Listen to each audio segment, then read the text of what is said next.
Visakha Simhachalam అడవివరంలో BRTS road విస్తరణ పనుల్లో ఉద్రిక్త వాతావరణం నెలకొంది. బాధితులకు నష్టపరిహారం చెల్లించకపోవడంతో విస్తరణ పనులను అడ్డుకున్నారు. దీంతో జీవీఎంసీ అధికారులకు బాధితులకు మధ్య వివాదం చోటు చేసుకుంది. పోలీసులు రంగప్రవేశం చేయడంతో బాధితుల తరపున టీడీపీ, వైసీపీ, జనసేన నాయకులు అధికారులను వారించారు. నష్టపరిహారం ఇచ్చిన అనంతరమే విస్తరణ పనులు చేపట్టాలని కోరారు. పరిస్థితి అదుపు తప్పుతోందని భావించిన పోలీసులు నాయకులను అరెస్టు చేశారు.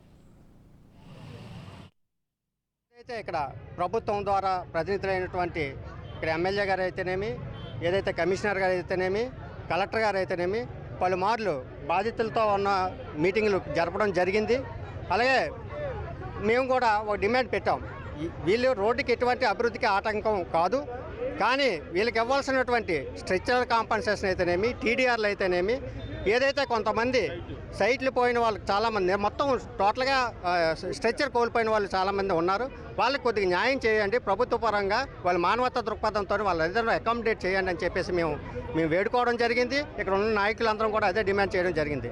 అయితే ఇప్పుడు ఎంత అన్యాయం జరుగుతుందంటే ఆ 15 రోజుల టైం అయినా ఇవ్వాలి కదండి.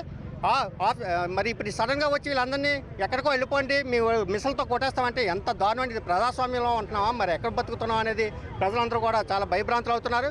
ఇంకో డిమాండ్ కూడా ఉంది, మాకు టీడీఆర్లు ఇవ్వాలి, కాంపన్సేషన్స్ అందరికీ ఇవ్వాలి. అలాగే ఏదైతే దేవస్థానం నుండి పర్మిషన్ ఉందో ఫేజ్ 1లో ఎలాగైతే పర్మిషన్లు ఇచ్చారో ఫేజ్ 2 కూడా అదే పర్మిషన్లు ఇవ్వాలి. అక్కడ ఏది జరిగిందో ఇక్కడ కూడా అటువంటి పర్మిషన్స్ అన్నీ ఇచ్చి మరి యొక్క స్టెచెస్ తీయడానికి మేము అంగీకరిస్తాం తప్ప, లేకపోతే ప్రజల పక్ష వాళ్ళ కోరికలు వాళ్ళ డిమాండ్స్ తీర్చడానికి మన జరిగిన కలెక్టర్ గారు కమిషనర్ సమక్షంలో మరి మీటింగ్ పెట్టడం కూడా జరిగింది. ఎవరైతే పూర్తిగా ఇల్లులు పోతున్నారో వాళ్ళందరికీ కూడా మన ఇంటి స్థలాలు ఇవ్వాలని నాయకులైన మేమందరం కూడా మరి కలెక్టర్ గారిని కమిషనర్ గారిని రిక్వెస్ట్ చేయడం జరిగింది. మరి దాని దృష్ట్యా వాళ్ళు కూడా దానికి హామీ ఇచ్చారు. సాధ్య అసాధ్యాలు చూసి తప్పనిసరిగా గవర్నమెంట్ స్కీమ్లో పెట్టి వాళ్ళకి స్థలం ఇవ్వడానికి మరి కలెక్టర్ గారు హామీ ఇచ్చారు.